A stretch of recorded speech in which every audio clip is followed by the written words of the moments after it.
Now, I was pretty horrified by the judgment in Bristol yesterday. It seemed to me that it wasn't the four posh kids who were actually on trial. Really, it was actually Colston himself who was on trial. I was astonished at the verdict, and this did lead to some debate in the House of Commons this morning. And here is the contribution from the Member of Parliament for Ipswich, Tom Hunt. Tom Hunt.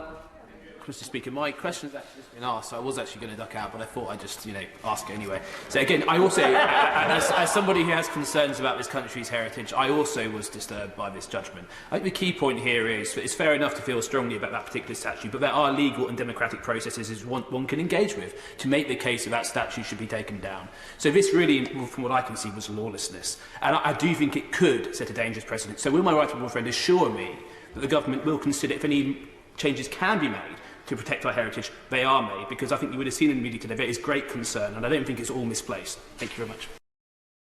Well, joining me live in person is the Member of Parliament for Ipswich, Tom Hunt. Tom, good evening, welcome. Good evening. GB News. You clearly feel very strongly about this judgment, as I did. The word I used last night here was precedent. I felt it set a precedent. Why not tear down any statue you like, whether it's Churchill or Mahatma Gandhi or whatever it may be. And yet, Jacob Rees-Mogg, and you were addressing your comments to the Leader of the House this morning. Jacob Rees-Mogg said, I don't think the result in Bristol does this because the decision does not set a precedent. It was a case decided by a jury on the facts before them. Well, I think Jacob is a patriot, and I think on most issues we agree. But he's wrong on this, isn't he? I think on this one, I think that perhaps I need to have a conversation with him about Just say it. Just say it. He's wrong. Look, I think ultimately my concern here is in terms of precedent. Yeah. Can we guarantee, for example, that the same thing won't happen to the Churchill statue? Because ultimately, if I was a radical left activist in London now, I'd be encouraged by that verdict. And I think, well, maybe actually we can go and remove the Churchill statue. And let's not bother engaging in the democratic processes because we think it's wrong. So we want to topple it. We want to take it down. Yeah. We're offended. And actually, London is quite a left-wing city in the same way that Bristol's a left-wing city. So can we guarantee that the jury put together, composed of people from London, won't be that different from the one in Bristol? Well, the same thing might happen. There's another point here, isn't there, Tom? Yes, Bristol is a left-wing city. It doesn't mean everyone in Bristol is left-wing.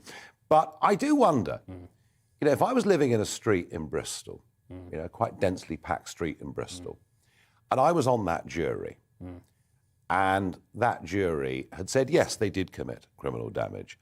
I wonder whether, because of the sheer nastiness of some of the Marxist left, I wouldn't be concerned that perhaps my neighbours would think that somehow I was pro-Thomas Colston. I'm not suggesting that was a factor in this, but there's a bit of a debate being sparked today about jury trials, and that worries me. So I've always thought jury trials were the right place for us to be. Is there an argument, perhaps, in a contentious local case like this, that a jury gets drawn from outside the area? Well, I think there's a question about whether a jury should be deciding at all on an issue like this. I think it's a pretty cut and dry issue. I think it's pretty clear that they were guilty of committing criminal. So it's a magistrate's court? Potentially. And, I would like to, at the very least, to see these individuals slapped with a sort of very significant fine. But, for me, the role of the jury is to decide guilty, not guilty. The role of the jury is not to start getting dragged into political debates and say, did they or did they not commit criminal damage? Yes or no. I don't want them to be dragged into a debate about whether it was right or wrong for them to have done that, and whether the political motives behind their reasoning for committing criminal damage were right or wrong. And that seems to have been the case here. So I don't want juries to get dragged into politics, and that is what's happened. I've been accused, I've been attacked by people very much so on social media today, saying that I want to get rid of all juries, which is something I've never said. What has happened here is people have committed criminal damage and they haven't been punished. So if you defend that, you're defending lawlessness. But they were found innocent. Well, were they found innocent of, Well, the charge was criminal damage. Yeah. And the verdict the verdict was not guilty. Well, that's extraordinary. Because it is totally extraordinary. There's a video of them committing criminal damage. What next? Well, I think that, this flared up yesterday. So I'm not an expert in this area. Yeah. But I think it's about trying to find a way that addresses what happened with this verdict to ensure it doesn't happen again, and it safeguards our heritage.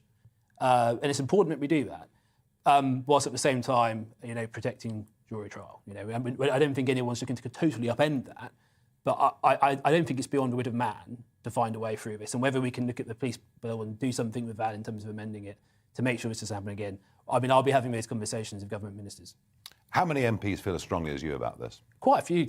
Quite a few Conservative MPs are on record, and actually not all of them are the people you might expect would be vocal on this. There's been lots of them across the different sections of the Conservative Party who've been active on this. There was two. I wasn't the only Conservative MP to raise it in the chamber today. There was also there was going to be a third. There was two of us. There was going to be a third, but he had to nip out.